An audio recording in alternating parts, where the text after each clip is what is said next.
La matinale d'Europe 1. Nico Saliagas.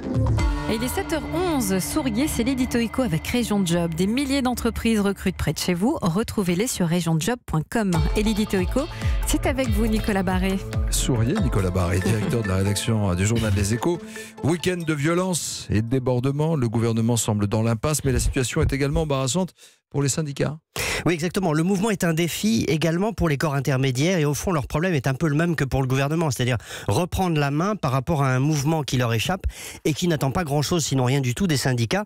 Cette situation inédite constitue un test de survie pour eux. Alors, deux stratégies sont possibles. La première consiste à courir derrière les gilets jaunes. C'est ce que fait la CGT.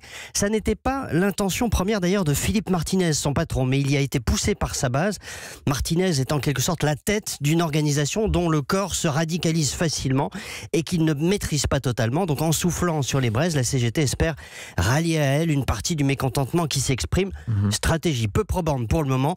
On n'a encore pas vu beaucoup de gilets jaunes proclamer CGT avec nous. Et l'autre stratégie, Nicolas Barré? Elle consiste à dire au gouvernement, nous vous avions prévenu, vous avez négligé les corps intermédiaires et donc maintenant discutons avec tout le monde. C'est ce que disait Laurent Berger de la CFDT hier à ce micro. Mais alors discuter de quoi?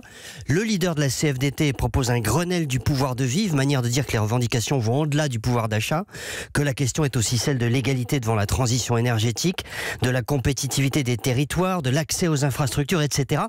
Cette stratégie repose en fait sur le calcul suivant. Une fois que les gilets jaunes se seront un peu organisés entre eux et qu'ils avanceront des revendications plus construites et cohérentes, qu'ils auront fait le tri, eh bien, ils vont s'apercevoir que ce qu'ils demandent n'est pas si éloigné des revendications classiques des syndicats réformistes. Et au fond, ils vont découvrir que comme les syndicats, ils ont le choix entre deux stratégies, le chaos ou le retour à la raison.